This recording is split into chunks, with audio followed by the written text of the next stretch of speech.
Olá.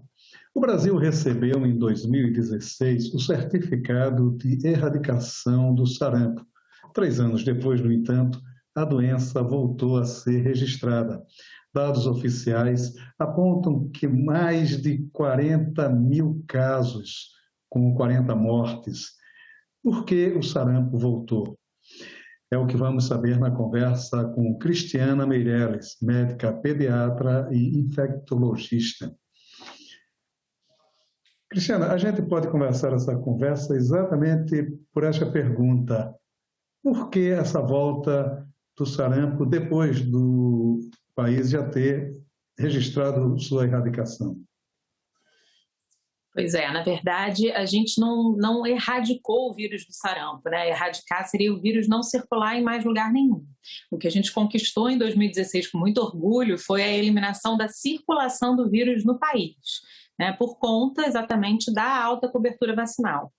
E o grande problema que realmente fez voltar esse vírus a circular aqui no nosso país foi justamente a baixa cobertura vacinal. Então, as pessoas deixaram de se vacinar contra o sarampo, deixaram de receber a vacina tríplice viral, né, que é a vacina que protege contra sarampo, cachumba e rubéola, e dessa forma se tornaram suscetíveis ao vírus. E acabamos recebendo pessoas contaminadas de outros locais. As pessoas sem se vacinarem aqui no Brasil foram contaminadas e o vírus voltou a circular. Então, a nossa grande arma realmente é a vacinação, e cada vez que a cobertura vacinal baixa, a gente se torna uma população suscetível à doença novamente. Por que aconteceu essa baixa na vacinação? Porque é uma tradição do Brasil. O Brasil é até muito, digamos assim, afeito à vacinação, né? Sim, exatamente. A gente tem um Programa Nacional de Imunizações, né, que é o PNI, que é maravilhoso, né, um programa do SUS que contempla uma gama enorme de vacinas, né, para proteger tanto a população pediátrica quanto a população adulta, de idosos, de gestantes. Então, a gente tem aí nas mãos de graça para toda a população. E eu brinco, muitos infectologistas falam isso, e é uma verdade, que a vacina ela é vítima do seu próprio sucesso, né? Então, por conta da vacinação ter praticamente feito sumir o sarampo, né, as pessoas já não têm mais medo da doença. Então, acham que já não existe mais aquela doença e param de se vacinar, param de receber a vacina. Então, acho que essa é o principal motivo para a baixa cobertura vacinal, é exatamente o esquecimento da doença. Fora isso, tem a dificuldade de acesso ao posto de saúde, né? O posto só funciona em horário comercial, muitas pessoas trabalham, não conseguem levar seus filhos de segunda a sexta, tem a desinformação, né? As pessoas não sabem que precisam tomar vacina. Tem sim a fake news, que embora não seja um grande problema aqui no Brasil, atrapalha, né? Pessoas que colocam, uma época disseram que a tríplice viral causava autismo, precisou um estudo enorme feito na Dinamarca para provar que isso não era verdade. Então, tudo isso corrobora com essa questão da baixa cobertura vacinal. Mas eu acho que o principal que a gente precisa focar muito aqui no Brasil é a informação de qualidade, que precisa chegar realmente do Oiapoque ao Chuí, né? Não só para a gente aqui no Sudeste, né? Na região, no Rio, em São Paulo, precisa chegar para todo mundo, para a gente evitar que a população adoeça. As campanhas de vacinação também sempre foram de muito sucesso no país. Inclusive, aqueles dias específicos para a vacinação. No caso do sarampo, me parece que a vacinação já é feita na própria maternidade, né? Como é que, mesmo assim, houve esse baixo nível de vacinação? Na verdade não. A vacina contra sarampo é a vacina que ela está junto com a vacina de cachumba e rubéola, é a chamada tríplice viral, ou a tetravalente viral, que é sarampo, cachumba, rubéola e varicela, que é a catapora. Então, essas duas vacinas, elas são feitas de rotina para a criança com 1 ano de idade e depois com 1 ano e 3 meses. Então, de rotina nessas idades.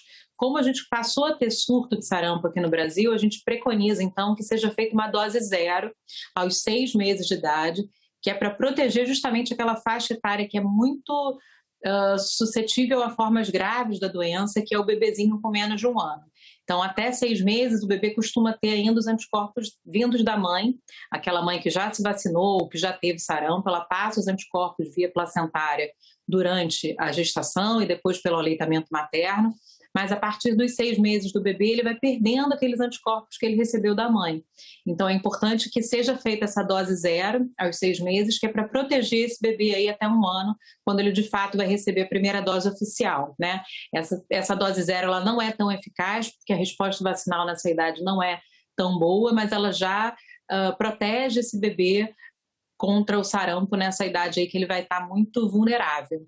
Então, de rotina, com 1 ano e 3 meses e a dose 0 aos 6 meses. E lembrar que os adultos que não receberam a vacina na infância precisam ser vacinados também, né? Então, o adulto precisa receber 2 doses, com intervalo mínimo de 30 dias, e a vacina ela só está contraindicada para gestante, então a mulher grávida não pode receber, e aqueles pacientes imunodeprimidos, porque é uma vacina de vírus vivo atenuado.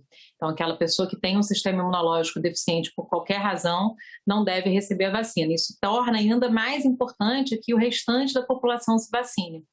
Não só para uma proteção individual, mas para proteger esses indivíduos, esses bebês menores de 6 meses, né? Essas pessoas, as grávidas, os imunocomprometidos que não podem receber a vacinação. A gente associa muito o sarampo a uma doença infantil, mas pelo que a senhora está falando, ela atinge todas as idades, né? Se a pessoa não for vacinada, né? Quer dizer, como é essa questão? Exatamente. Então, não, é uma doença considerada da infância, antes da vacinação, porque todo mundo se contaminava cedo, né? Então, acabava que as crianças se contaminavam logo na primeira infância e depois que você tem o sarampo, você adquire uma imunidade que é duradoura, que é para a vida toda. Então, você, uma vez tendo a doença, você não tem mais. Então, por isso, ficou como se fosse uma doença da infância. Mas hoje em dia, que a circulação do vírus está praticamente eliminada, a gente tem pessoas vulneráveis de todas as idades, né? Então, muitos adultos, eu, por exemplo, nunca tive sarampo. Então, se eu não tivesse me vacinado e entrasse em contato com o vírus, que é muito transmissível, uma doença altamente contagiosa, eu poderia facilmente me contaminar. Então, não é uma doença exclusiva de criança, pelo contrário, né? Ela pode realmente acometer qualquer indivíduo de qualquer faixa etária, e os extremos de idade, né, tanto as crianças pequenas quanto os idosos, são um grupo de risco. Então, é muito importante que essas pessoas também estejam protegidas. A gente não recomenda vacinação para o idoso, para aquela pessoa maior de 60, 65 anos, porque muito provavelmente ele já teve sarampo na infância, então já está protegido pela doença. Mas se ele não sabe se teve a doença, ou se ele perdeu o cartão de vacina, não foi vacinado, a gente recomenda que se vacine, porque ainda que ele tenha tido a doença, a vacina não vai fazer mal.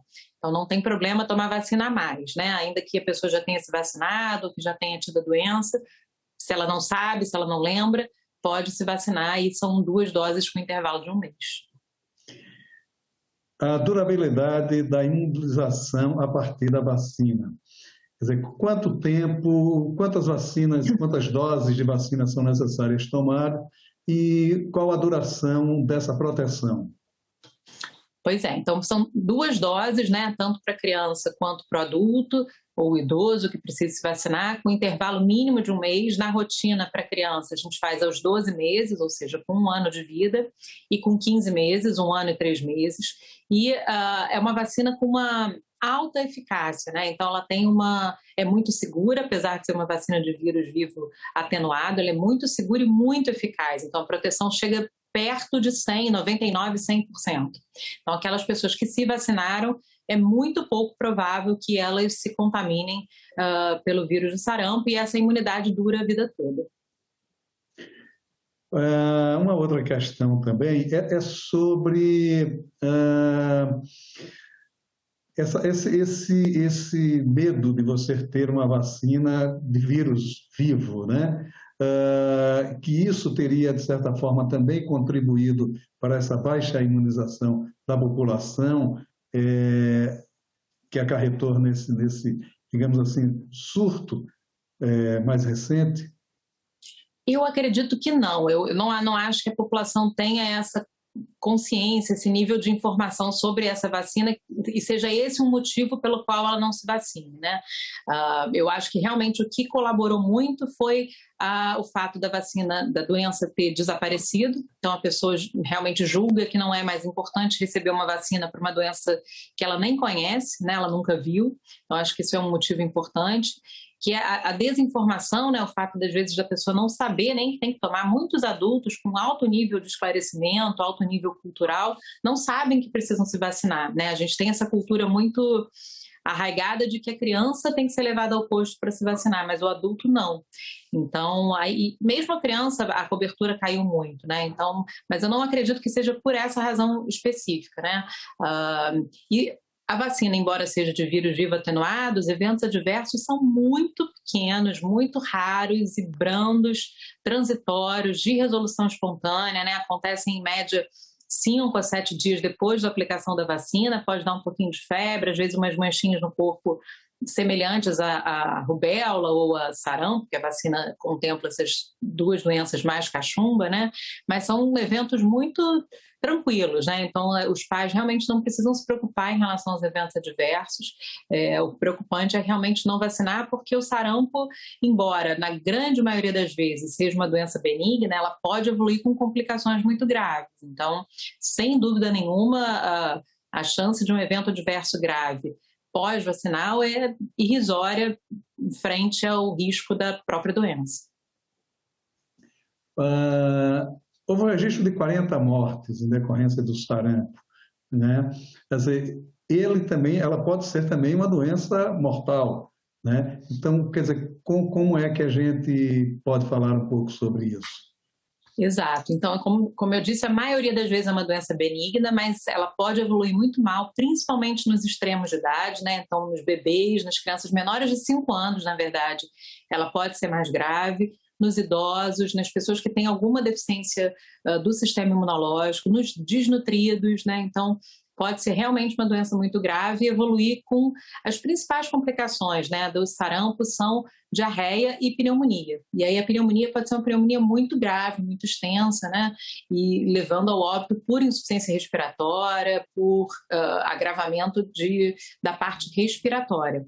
Além disso, o sarampo pode evoluir com uma complicação chamada pancefalite esclerosante, que é uma doença de sistema nervoso central que também é muito grave.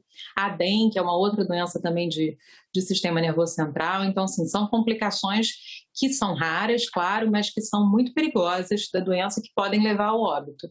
Então, por isso é que é tão importante que a nossa arma que a gente tem nas mãos, de graça, fornecida pelo SUS, né, com muita segurança, tem que ser feita utilidade, né, dessa vacina para a gente conseguir, enfim, voltar a ter o certificado de eliminação do vírus. E uma coisa muito importante, que eu acho que é bacana que a população saiba disso, né? A gente tem a possibilidade de erradicar o sarampo, assim como a gente erradicou a varíola humana, né? O sarampo é uma doença que só tem o ser humano como reservatório. O que significa isso? Só o homem pode ter sarampo. O sarampo não pega em macaco, não pega em cachorro. Então, se toda a população no mundo estiver vacinada, estiver protegida, a gente consegue erradicar o vírus. Então, acabar com a doença de fato, né? Como a gente conseguiu acabar com a varíola humana justamente através da vacinação. Então, acho que isso é mais um impulso, aí, um fomento, né? uma boa notícia para a gente correr atrás da vacina e se proteger contra essa doença. Um grande incentivo, né? Agora, isso. Como se dá a transmissão do sarampo? A transmissão do sarampo é por via respiratória, né? Então, é uma doença altamente contagiosa, porque ela é transmitida por aerossol. O que significa isso? Que não são só aquelas gotículas grandes, que quando a gente fala, espirra, tosse, a gente consegue enxergar até, né?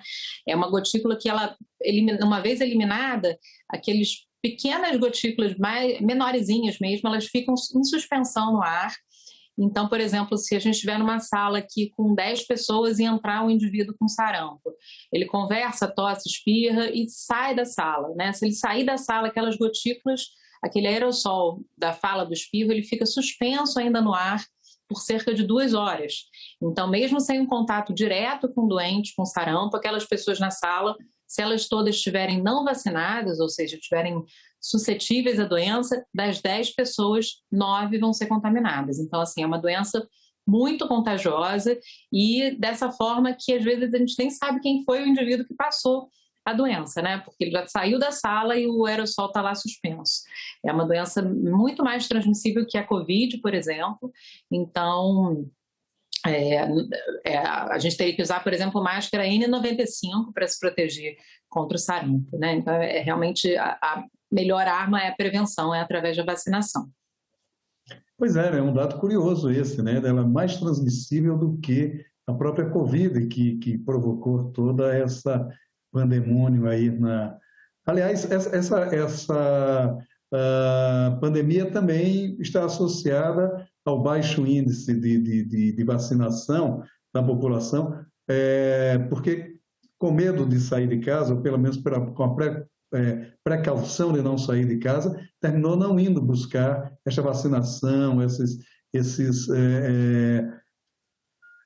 esse apoio, né, à sua saúde, né? Quer dizer, aí há uma correlação da pandemia com a baixo índice de vacinação contra o sarampo? Sim, com certeza. A gente tem visto a cobertura vacinal baixar, reduzir desde 2015, então é uma coisa prévia à pandemia, mas sem dúvida nenhuma, durante a pandemia isso se intensificou de uma forma muito grande, porque as pessoas realmente não saíam de casa para nada, né? Então não saíam de casa nem mesmo para ir ao posto de saúde, até com medo de no posto de saúde ter pessoas doentes com Covid, então delas se contaminarem na intenção de receber a vacina contra o sarampo ou qualquer outra vacina.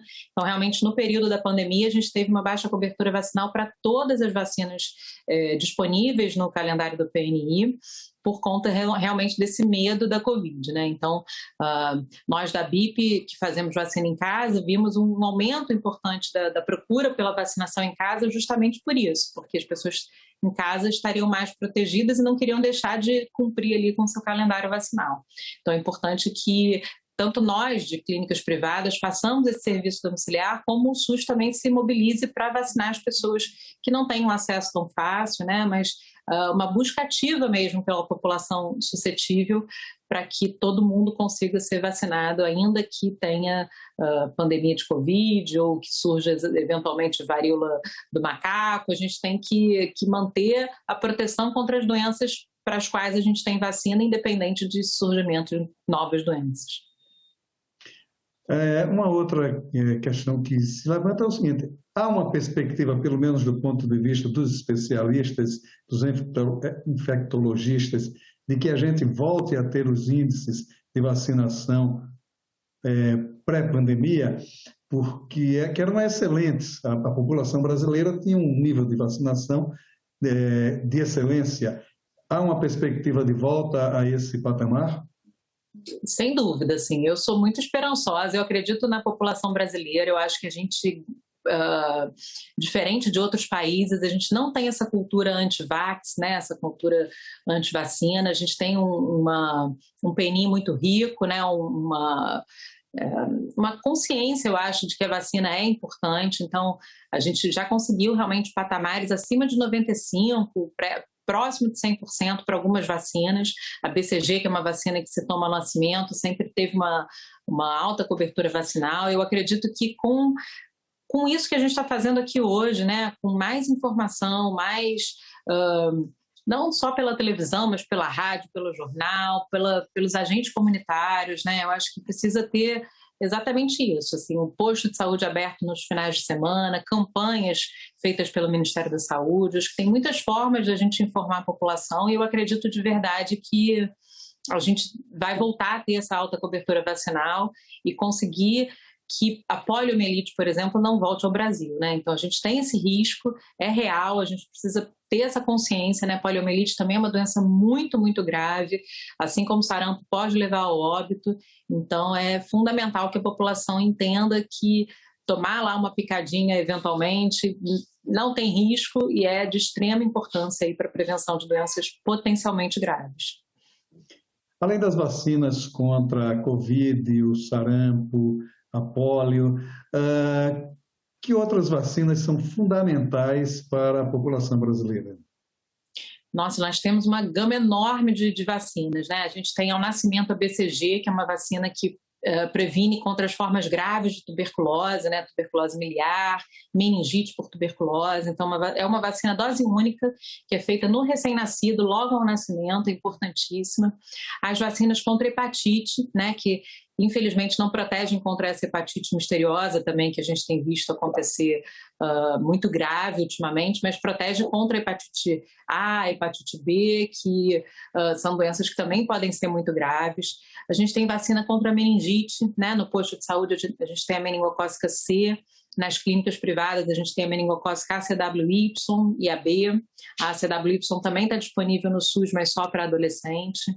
Nós temos vacina contra difteria, tétano, coqueluche, hemófilis influenza do tipo B, varicela, que é uma doença que a gente quase não vê mais, que é a catapora, né? Eu vi na minha época de residência e depois disso, muito tempo que eu não vejo, mas claro, ainda tem um caso ou outro, mas a gente vacinando a população, a gente também vai conseguir eliminar a circulação desse vírus. Então, são muitas vacinas, né, muito importantes no calendário. Tem a pneumocócica, que é fundamental aí para as crianças para evitar casos de otite, de pneumonia, de meningite por pneumococo, que é pouco lembrado, mas é uma doença gravíssima também.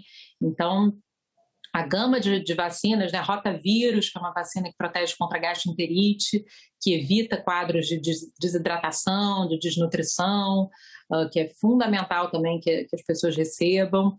HPV, que é uma vacina pouco lembrada, né, que é uma vacina que é feita no adolescente, previne contra verrugas genitais e previne contra câncer, né? Então, uma vacina aí que é maravilhosa, que a gente precisa levar ao adolescente. Essa sempre foi uma das vacinas, infelizmente, com uma cobertura vacinal mais baixa, porque é difícil levar o adolescente até o posto de saúde, né? Se a criança já é complicado, mas a mãe consegue colocar no carro e levar. O adolescente tem que ter um convencimento e aí é um pouco mais complicado. Os pais, às vezes, ficam com medo também de vacinar seus filhos contra HPV e, por alguma razão, estimular a iniciação sexual mais cedo. Isso não é verdade, né? Então, é importante que os adolescentes se vacinem contra HPV. A Covid, como você falou, é fundamental que as pessoas façam um esquema completo, né? Recebam todo o esquema primário, façam reforço, porque a gente já viu que isso realmente reduz e muito a gravidade da doença, né? O número de casos, que a gente pode ter uma doença que sai endêmica, mas controlada com o advento da vacinação. Então, é um número enorme de vacinas que a gente tem no calendário. No primeiro ano de vida, até o 7º mês, o bebê toma vacina todos os meses, com exceção de um mês de vida. Todo mês tem vacina. Depois, com 9, tem febre amarela, que também é uma doença que a gente já teve surtos em locais onde a gente não via, né? Então, é importante que a cobertura vacinal seja alta. Também é uma doença potencialmente grave. Enfim, posso falar aqui o programa inteiro sobre vacina, porque nós temos muita vacina para ser feita, tanto na rede privada quanto na rede pública, né? Lembrar que a rede privada tem algumas vacinas a mais, algumas vacinas que geram um pouco menos de evento adverso. Então, para aquelas pessoas que puderem fazer na rede privada, a Sociedade Brasileira de Imunizações recomenda, mas para quem não puder ir ao posto de saúde, completar o calendário já vai estar infinitamente mais protegido do que aquele indivíduo que não for, né? O cardápio é bastante amplo, né, e bastante fundamental, e a pandemia nos provou que ela sendo cumprida com seu devido rigor, evita a internação de muita gente, o que favorece para que os médicos fiquem mais dedicados a outras tantas problemas de saúde que a população brasileira tem.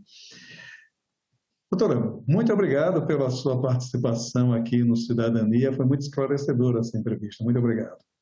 Obrigada a vocês pelo convite. Foi um prazer. Muito obrigado. Se você quiser rever esta ou outra entrevista do Cidadania, é só acessar nossa página na internet, senado.leg.br/TV, ou o canal da TV Senado no YouTube. Muito obrigado pela sua audiência e até o nosso próximo Cidadania.